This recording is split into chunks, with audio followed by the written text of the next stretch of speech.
ಪಾಂಡವರಿಗೆ ಬರಬೇಕಾದ ರಾಜ್ಯವನ್ನು ಕೊಡದಿದ್ದ ಪಕ್ಷದಲ್ಲಿ ಯುದ್ಧವು ಸರಾತಿದ್ದವಲ್ಲ.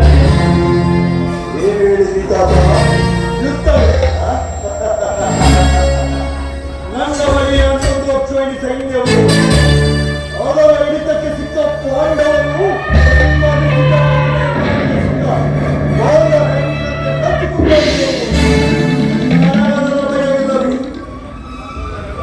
ಸೋದರರು ಶಾಸನ ಪಾಂಡವರ ರಣಯಜ್ಞವನ್ನು ಪ್ರಾರಂಭಿಸಲು ಸರಿಯಾದ ಕರ್ಮೋಪದೇಶಕರು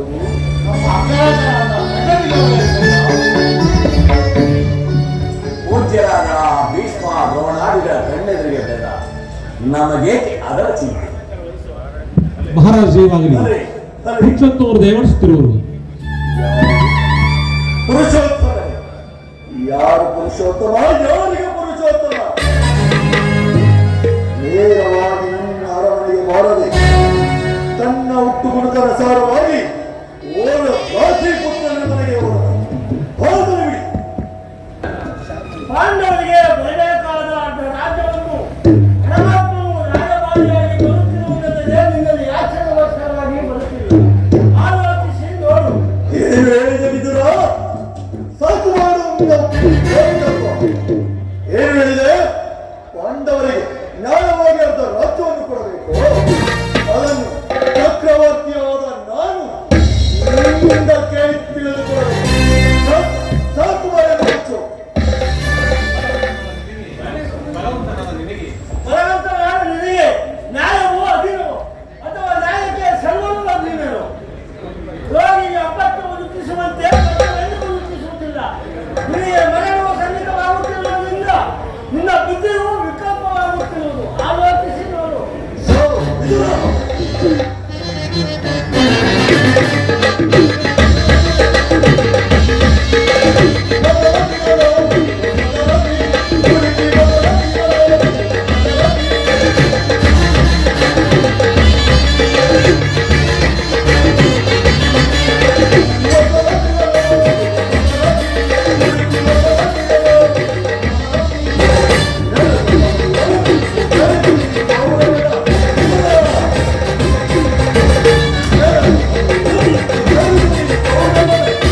ಸಾಧನದ ಶಾಸನ. ಈ ವಿದುರನು ಹಿರಿಯವನು ಪೂಜ್ಯನು ಎಂದು ಸಾನೆಯಿಂದ ಸುಮ್ಮನಿದ್ದ ಮಾತ್ರಕ್ಕೆ ರಾಜಸ್ಥಾನವೆಂಬ ಗೌರವವನ್ನು ಅರಿಯದೆ ಮಾತನಾಡುತ್ತಿರುವ ಈ ವಿದುರನನ್ನು ಈ ಕೂಡಲೇ ಸಭೆಗೆ ನಮ್ಮನ್ನ ಆಜ್ಞೆಯಂತೆ ಈ ಸಭೆಯಿಂದ ಹೊರಡು. ಎಲ್ಲವಾದರೆ ತಪ್ಪಿಸುತ್ತೇವೆ. ಎಚ್ಚರ. ನನ್ನನ್ನು ಈ ಸಭೆಯಿಂದ ತಿಳಿಸಬೇಕು ಸಾಮರ್ಥ್ಯ ಉಂಟಾಗಿದೆ. ಹಿಂದೆ ನೀವು ದ್ರೌಪದಿಯ ಉತ್ಸಾಹವನ್ನು ಮಾಡುವ ಕಾಲದಲ್ಲಿ ಭೀಮಸೇನನು ಮಾಡಿದ ಪ್ರತಿಜ್ಞೆಯಂತೆ ನಿನ್ನ ಕಡೆದು ಪ್ರಾರಂಭಿಸಿಕೊಂಡು ಬೇಕಿತ್ತು. ಕಳೆಯಬೇಕೆಂದು ಈ ದೇಶವನ್ನು ಈಗ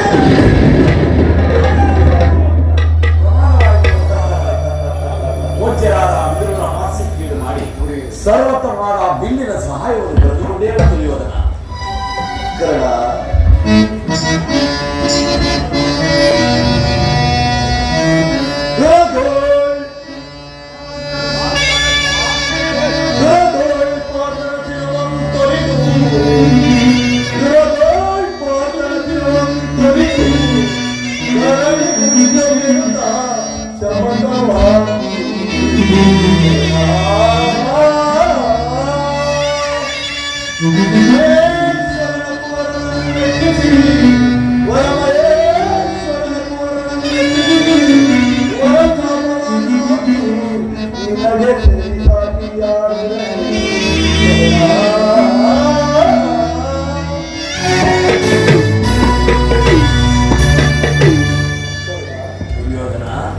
ಈ ವಿದುರನ ದೊಡ್ಡ ಬೆದರಿಕೆ ನೀನು ಕೂಡ ಎದುರುವಂತಾಯ್ತಲ್ಲ.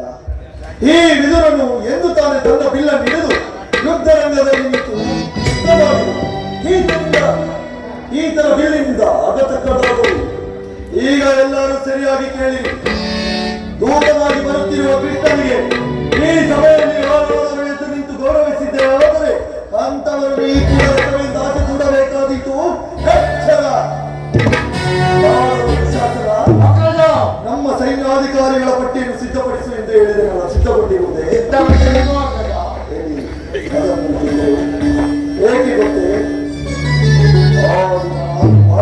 ಹೋದಾಗ ಕೃಷ್ಣನು ನನ್ನನ್ನು ಕಂಡರೂ ಸಹ ಕಾಣದಂತೆ ನಿದ್ರಿಸುತ್ತಿದ್ದ. ಈ ದಿನ ಆತನು ಇಲ್ಲಿಗೆ ಬಂದಾಗ ಆತನು ಬಂದರೂ ಸಹ ಕಾಣದಂತೆ ಇದನ್ನೇ ಓದುತ್ತಾ ಕುಳಿತುಕೊಳ್ಳಿ.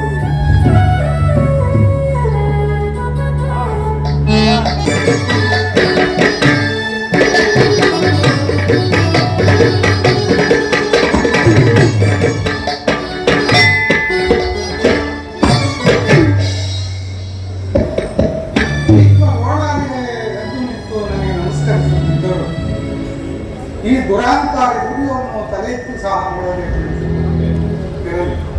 ನನ್ನ ಮಾಯೆಯಿಂದ ಭೂಮಿಯನ್ನು ಮೆಟ್ಟಿ ತಾನಾಗಿ ನನ್ನ ಕಾಲಿಗೆ ಬೀಳುವಂತೆ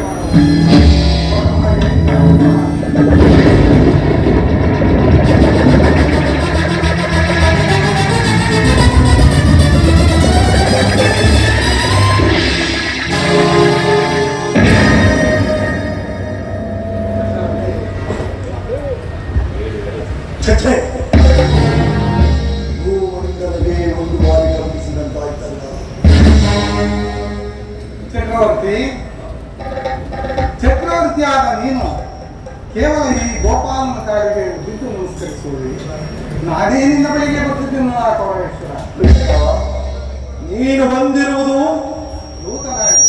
ದೂತನಾಗಿ ಬಂದಿರುವ ನಿನ್ನಲ್ಲಿ ದೂತ ಲಕ್ಷಣಗಳಿದೆಯೋ ಇಲ್ಲವೋ ಎಂದು ಪರೀಕ್ಷಿಸಿದ ಮಾತ್ರಕ್ಕೆ ನಾನು ನಿನಗೆ ನಮಸ್ಕರಿಸಿದೆನೆಂದು ಹೆಂಡಬೇಡ. ಒಂದು ವೇಳೆ ನಮಸ್ಕರಿಸಿದ್ದೆ ಆದರೆ ಅದು ಈ ಗೋಮಾತೆಗೆ ಎಂದು ತಿಳಿ. ಬಂದಾಯಿತು, ಈ ಪೀಠದಲ್ಲಿ ಕುಳಿತುಕೋ.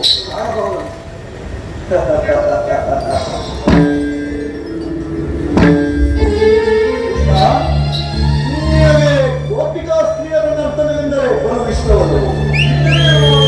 ಇದ್ದರು ಏನು ಬಿಟ್ಟ ಇದ್ದೇ ಇದೆ. ಸಾಗರದ ಶಾಸನ ಪಾಂಡವರ ರಾಯಭಾರಿಯ ಸಮೂಹದಲ್ಲಿ ನಡೆಯಲಿ ರಾಜು ನರ್ತನ ಪ್ರಾರಂಭವಾಗಲೇ.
ಚೆಲುವ ಕೃಷ್ಣ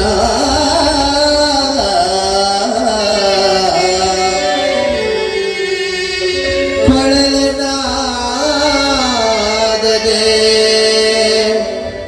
ಜಗದ ಜನರ ಮುರುಳುಗೊಳಿವ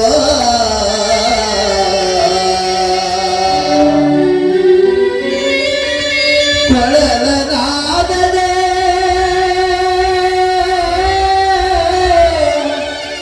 ನಿನ್ನ ಕೊಳಲನಾದದ ಜಗದ ಜನರ ಮುರುಳುಗೊಳಿವ ಹರಿ ಶ್ರೀ ಹರಿ ಗೋವರ್ಧನ ಗಿರಿದ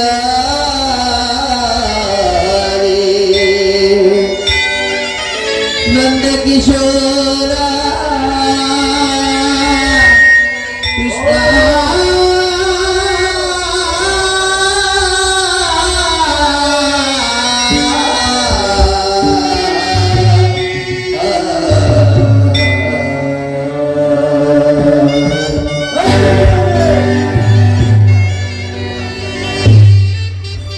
ಏನು ಹೇಳಿದಿರಿ? ಮತ್ತೊಮ್ಮೆ ಹೇಳಿ. ವಿಮನಿಗಿಬನು ಕಡುವೈರಿ ನಮ್ಮ ವಿಮನಿಗಿಬನು ಕಡುವೈರಿ ನಮ್ಮ ಅಸ್ತಿನಪುರ ದುಳೆಯ ಗದರಿ ವಿಮನಿಗಿಬನು ಕಡುವೈರಿ ನಮ್ಮ ಅಸ್ತಿನಪುರ ದುಳೆಯ ಗದರಿ ಇವನಿಗೆ ಸಾರಿ ಯಾರಿಗ ನೀದಯ ಇವನಿಗೆ ಸಾರಿ ಯಾರಿಗ ನೀದಯ ಛಲದಲ್ಲಿ ಬಲದಲ್ಲಿ ಛಲದಲ್ಲಿ ಬಲದಲ್ಲಿ ಇದ್ದಾಗೆ ಯಾರಿಗರು ಛಲದಲ್ಲಿ ಬಲದಲ್ಲಿ ಇದ್ದಾಗೆ ಯಾರಿಗರು ಕರುಣಾಳು ಗುರುಭೂಪರ ಜನ್ಮರ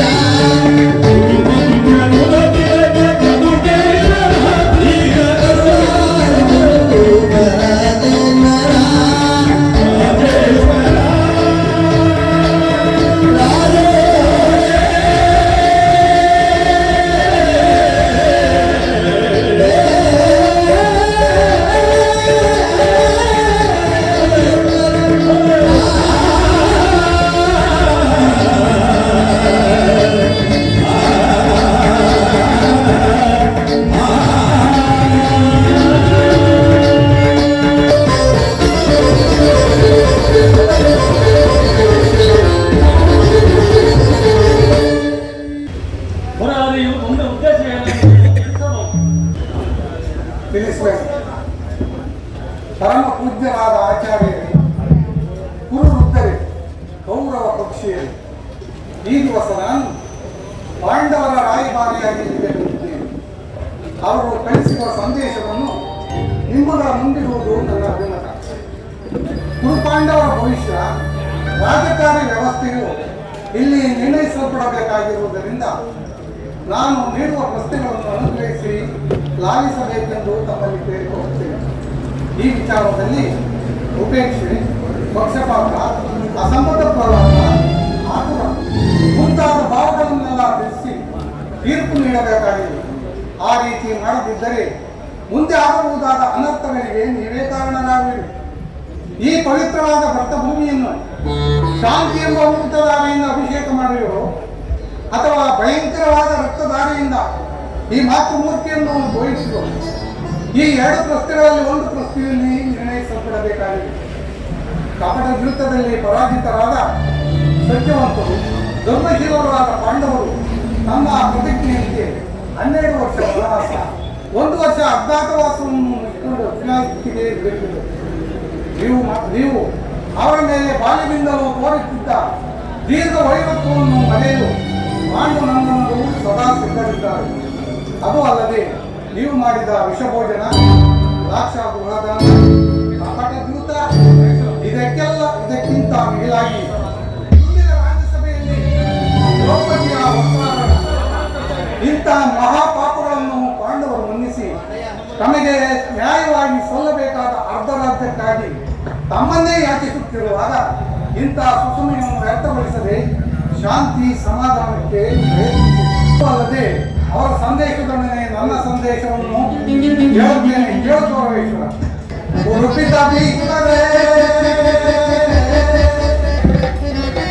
ಇದು ಯಾವ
ಮುಂದೆ ವಿಚಾರಗಳು ಕರ್ತವ್ಯಗಳನ್ನು ನಿರ್ವಹಿಸುವುದು ರಾಜ್ಞರಾದ ನಿಮ್ಮೆಲ್ಲರಿಗೂ ಸೇರಿ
ಸುಯೋಧನ ಪಾಂಡವರು ನಿನ್ನ ಸಹೋದರ, ಅವನಿಗೆ ಬರಬೇಕಾದ ರಾಜ್ಯವನ್ನು ಕೊಟ್ಟು ಅವನು ಆದರಿಸು.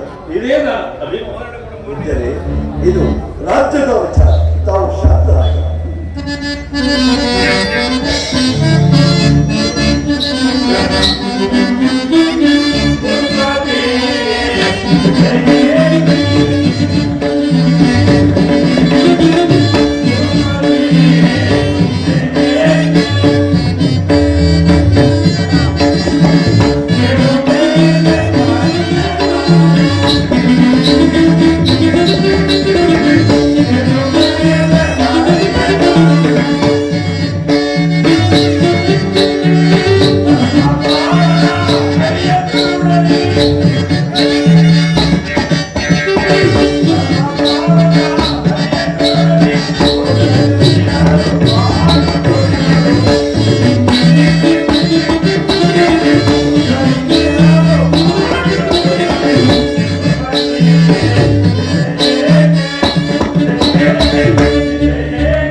ಪಾಂಡವರಿಗೆ ಕೊಡಬೇಕಾದ ಆದ ರಾಜ್ಯವನ್ನು ಕೊಟ್ಟು ಸುಖ ಶಾಂತಿಯಿಂದ ಸಮಾಧಾನವಿರು ಇರುವುದೇ ನನ್ನ ಪೂಜ್ಯರೇ, ಇದು ರಾಜ್ಯದ ವಿಚಾರ, ತಾವು ಶಾಂತರಾಗಿ.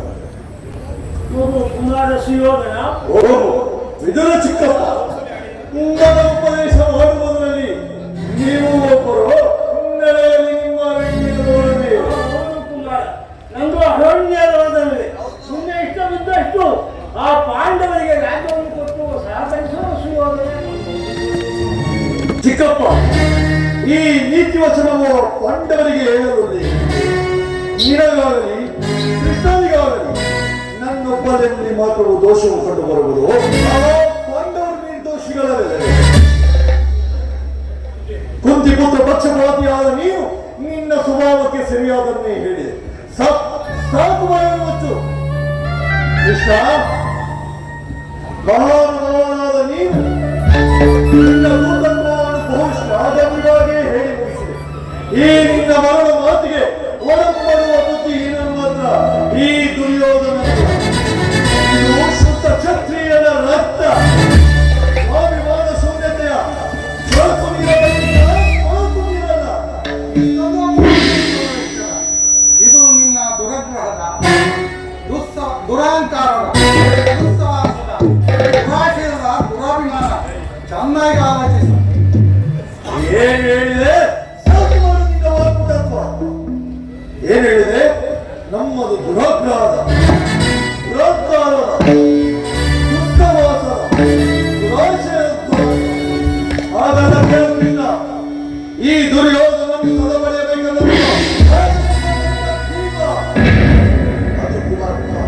ಲೋಕೈಕ ವೀರನಾದ ನನ್ನ ಮಿತ್ರ ಕರ್ಣನನ್ನು ಓದಿಸಬೇಕಲ್ಲ.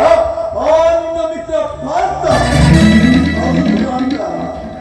ಅಭಿಮಾನ ಶೂನ್ಯತೆಯಿಂದ ನಿನ್ನಂತಹ ಕಪಟಿಯ ಸ್ನೇಹವನ್ನು ಬೆರೆಸಿದರಲ್ಲ. ಆ ನಿನ್ನ ಪಾರ್ಥ ಅದು ದುಸ್ಸಾಹಸ ದುರ್ಯೋಧನ ದುಶ್ಯಾಸನವನ್ನು ಕುಡಿಗೈದು ತಮ್ಮ ಪುಟಪುಟೋಕಿಯನ್ನು ಮಾಡುತ್ತಿರುವಲ್ಲ. ಆ ನಿನ್ನ ಪಟ್ಟು ಅದು ದುರಾಶಯ. ನಾವೇ ಸಮರ್ಥರು, ನಾವೇ ಜಯಶೀಲರೆಂದು ಹೆಮ್ಮೆ ಪಡುತ್ತಿರುವಲ್ಲ. ಆ ನಿನ್ನ ಪಂಡು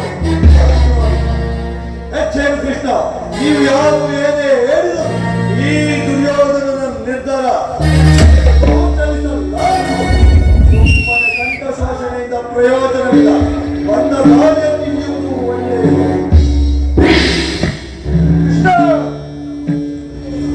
ಈ ಅಡ್ಡ ಮಾತುಗಳೆಲ್ಲವೂ ನನಗೊಪ್ಪಿದವು. ಈ ಕುರು ಸಹೋದರರ ಹೃದಯದಲ್ಲಿ ಪ್ರಜ್ವಲಿಸುತ್ತಿರುವ ಕೋಪದ ಜ್ವಾಲೆಯು ಇದ್ದ ಮಾತುಗಳಿದ್ದ ಶಾಂತವಾಗುವುದಿಲ್ಲ, ಶಾಂತವಾಗುವುದಿಲ್ಲ.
ದುರ್ಯೋಧನ ದುಶ್ಯಾಸನ ಅಭಿಮತವೇ ನನ್ನ ಆ ನನ್ನ ಪರಮವೈರಿಯಾದ ಅರ್ಜುನನ ಮೇಲಿನ ಅಗತ್ಯದ ಹೊರತು ಈ ರಾಧೆನಿಗೆ ಪುಷ್ಟಾನು ರುಚಿಸುವುದಿಲ್ಲ. ಕೃಷ್ಣ ಪುಷ್ಟಾನು ರುಚಿಸುವುದಿಲ್ಲ.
ಬುದ್ಧಿಯಿಂದ ಅರ್ಧ ರಾಜ್ಯವನ್ನು ಕೇಳಲು ಬಂದಿರುವೆಯಲ್ಲ, ಈ ನಿನ್ನ ಧರ್ಮದಿಂದ ನನ್ನ ಸ್ವಾಮಿ ಗೌರವೇಶ್ವರನಿಗಾಗಿ ನನ್ನ ಧರ್ಮವನ್ನು ಅರ್ಪಿಸುವ ನನ್ನ ಧರ್ಮವೇಶ್ವರನಿಗೆ ಯದುಪತಿ, ಈ ನಿನ್ನ ಕೃತ್ರಿಮ ಸಂಧಾನವನ್ನು ನಾವು ಖಂಡಿತವಾಗಿ ಒಪ್ಪಲಾರೆವು. ಕಾರಣ ನೀನು ಕೂಡ ಇವರಂತೆ ಮಾತನಾಡುತ್ತಿರುವೆ. ಅರ್ಜುನನ ಮೇಲಿನ ವೈಯಕ್ತಿಕ ವೈಭವಕ್ಕೆ ಈ ಕ್ಷತ್ರಿಯ ಸಮೂಹವನ್ನೇ ಬಲಿಕೊಡಲು ಯತ್ನಿಸುತ್ತಿರುವೆ. ಇದು ನಿನ್ನ ಧರ್ಮವೇ? ಫಲೇ ಕರ್ಣ, ಈ ಕೃಷ್ಣನಿಗೆ ಕರ್ಣನ ಮಾತಿನಿಂದ ಕಂಠವು ಬಿಗಿದಂತಾಗುತ್ತಿದೆ.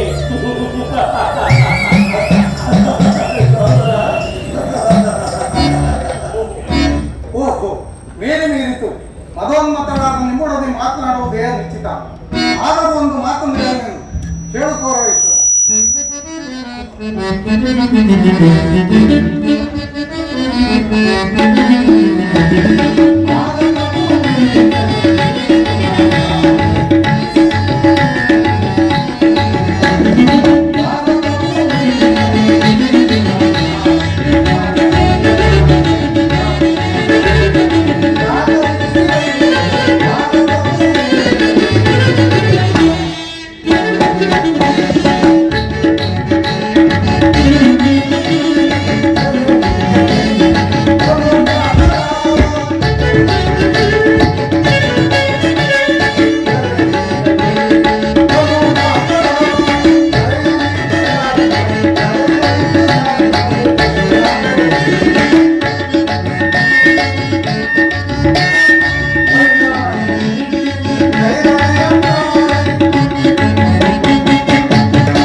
ಬಂಧುಗಳು, ಸಹೋದರರು ಇವರನ್ನು ಒಂದು ಸಾರಿ ದೃಷ್ಟಿಸಿ ನೋಡು.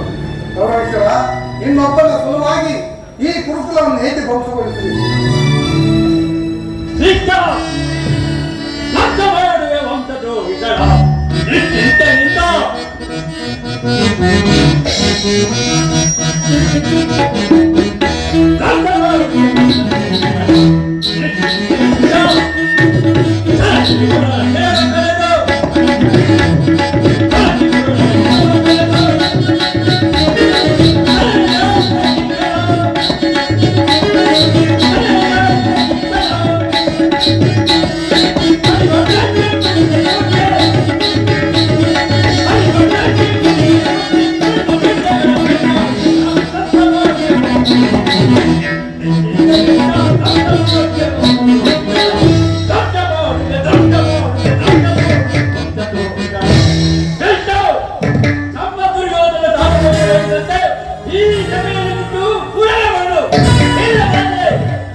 ನನ್ನ ಅಪರಾಧ ಏನಿದೆ ರಾಜ?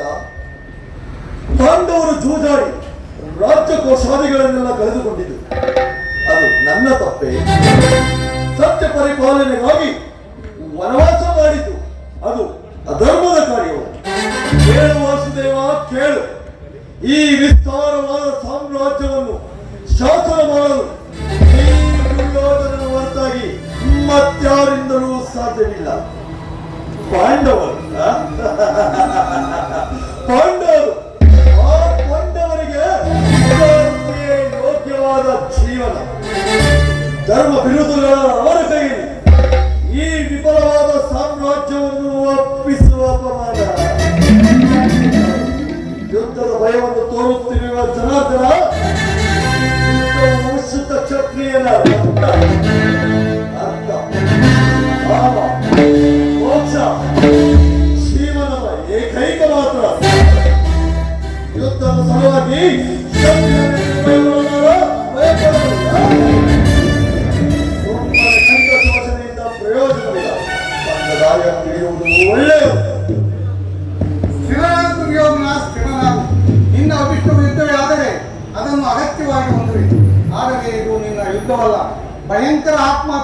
ಪಾಪಾಶಯ. ರಾಜಸಯಾಗದಲ್ಲಿ ಪಾಂಡವರ ಸಂಪತ್ತನ್ನು ನೋಡಿ ಕರುಟಿದ ನೀನು ಈ ಶಕುನಿಯ ಸಲಹೆಯಂತೆ ಯುಧಿಷ್ಠರನ್ನು ಕಮಲದಲ್ಲಿ ಕೇಳಿದನ್ನು ಮತ್ತೆಯಾಕಬೇಕಿಲ್ಲ. ಸೋದರರ ಪತ್ನಿಯನ್ನರಿಯದೆ ತುಂಬಿದ ರಾಜ್ಯಸಭೆಯಲ್ಲಿ ಅಲೆದು ತಂದು ನೀನು ಮಾಡಿದ ಅವ್ಯಾಚ್ಯ ಅಪರಾಧವು ಅನಂತ ಕಾಲದ ಭೂಮಿಕೇತುವಿನಂತೆ ನಿನ್ನ ನೀಚ ಸ್ಥಿತಿಯನ್ನು ಹಿಂಬಾಲಿಸುವುದೆಂದು ನೆನಪಿಸಲಿದೆ. ವಾಣಾವತಾರದಲ್ಲಿ ಅರವಿಂದನೆ, ಏಕಚಕ್ರದಲ್ಲಿ ಬಂದ ವಿಷಪ್ರಾಶನ, ಸರ್ಪಬಂಧ ಇವೆಲ್ಲವನ್ನು ಮರೆತೆಯಾಗಬೇಕಿಲ್ಲ. ಭೀಷ್ಮ ದ್ರೋಣಾದಿ ಗುರುದೇವನ ಮಾತನ್ನು ನಿರಾಕರಿಸಿ ಅನ್ಯಾಯ ಆಚರಣೆಯಲ್ಲಿ ಪಡಗಿರುವ ನಿನ್ನಂತವನಿಗೆ ಕೀರ್ತಿ ಶ್ರೇಯಸ್ಸು ಎಂದಿಗೂ ಲಭಿಸೋದು. ಅದು ನಿನ್ನ ತೊಂದರೆ. ಕೆಟ್ಟದು ಸರಿ, ಕಟ್ಟ ಕಡೆಯಲಾಗಿ ಕಾಡುಗಟ್ಟಲೇಬೇಕೆಂದು ಪಟ್ಟು ಹಿಡಿದ ಈ ಕೆಚ್ಚಲೆಯ ಕೋರಾಳು ಕೋರವೇಶ್ವರನ್ನು ನೋಡಿ ಕೆಳಗೆ ಕೇಕೆ ಹಾಕಿ ನಕ್ಕಲಲ್ಲ ನಿನ್ನ ಪಂಡವರು. ಕೃಷ್ಣ, ಅದಕ್ಕೆ ಕೊಟ್ಟೆನು ಈ ಛಲ.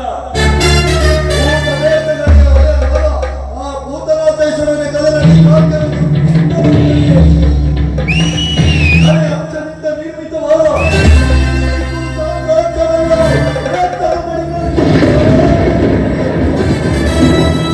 ಹಸ್ತಿನಾವತಿಯ ಕೋರವೇಶ್ವರನಾದ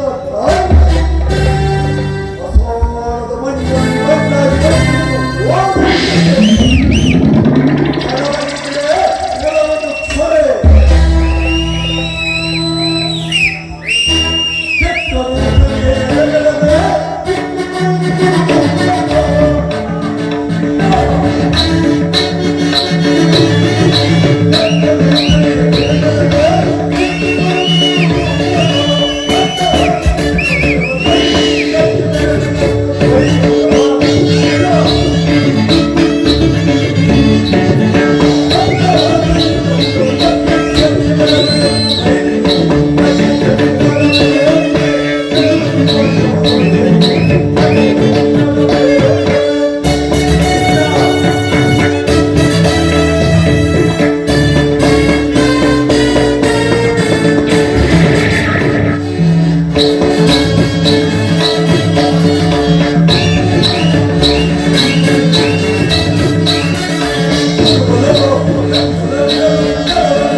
ಎಂದಿಗೂ ರಾಜ್ಯ ಬರುತ್ತದೆ ಕೃಷ್ಣ, ಸಂತಾನದಕ್ಕೆಂದಿಗೂ ರಾಜ್ಯ ದೊರಕುವುದು. ಹೌದು, ಆ ನಿನ್ನ ಪಾಂಡವರಿಗೆ ಸಂಗ್ರಾಮಕ್ಕೆ ಬೇಕಾದ ಸಲಕರಣೆಗಳನ್ನು ಅನಿಸುವಂತೆ ತಿಳಿಸಿಬಿಡು.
ಶಾಂತ ಸ್ವರೂಪನೇ.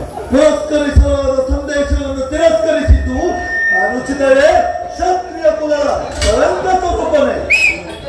ಇದು ನಿನ್ನ ಅಕ್ಷಮ್ಯ ಅಪರಾಧ. ಅಪರಾಧ ಅಪರಾಧ ಅಪರಾಧಕ್ಕೆ ಶಿಕ್ಷೆ ಅದನ್ನು ತಾವೇ ನಿರ್ಧರಿಸಬೇಕು. ಯಾರೂ ನಿರ್ಣಯಿಸಬೇಕಾಗಿಲ್ಲ. ನಾನಾಗಲೇ ನಿರ್ಣಯಿಸಿ ಮುಖ್ಯವಾದವರಲ್ಲಿ ಸಲಹೆಯನ್ನಿಟ್ಟಿರುವೆನು. ಯಾರಿಗೋ ಮತ್ತಾರಿಗೆ ಸಾರ್ವಭೌಮ ಏನೆಂದು ನಿನ್ನನ್ನು ಉಚಿತ ರೀತಿಯಲ್ಲಿ ಬೀಳ್ಕೊಡಬೇಕೆಂದು ನನ್ನ ಮಾವನವರಾದ ಶಕುನಿಯವರು ನನಗೆ ಮುಖ್ಯ ಸಲಹೆ ನೀಡಿದ್ದಾರೆ. ಶಬರಿಮಾವನ ಸಲಹೆಯಿಂದ ಮೇಲೆ ಅದು ಅದ್ಭುತವಾಗಿರಬೇಕು. ನಿನ್ನಂತಾವನಿಗೆ ಅದು ಅದ್ಭುತವಾಗಿಯೇ ಇರುವುದು. ನಿಮ್ಮ ಅದ್ಭುತವಾದ ಸತ್ಕಾರವನ್ನು ನಾನು ಅದ್ಭುತಾಕಾರನಾಗಿ ಸ್ವೀಕರಿಸು ಸ್ವೀಕರಿಸು ಚೆನ್ನಾಗೇ ಸ್ವೀಕರಿಸು. ಶಕುನಿ ಬಂಧಿಸು ಈ ಕಳ್ಳ ಕೃಷ್ಣನನ್ನು. ಯಾರನ್ನು ಬಂಧಿಸುವರೋ ಮಂದಮತಿಗಳಿರ.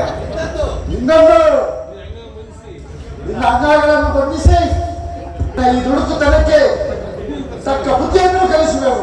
ಯಾರನ್ನು ಬಂಧಿಸುವರೋ ಮಂದಮತಿಗಳಿರ.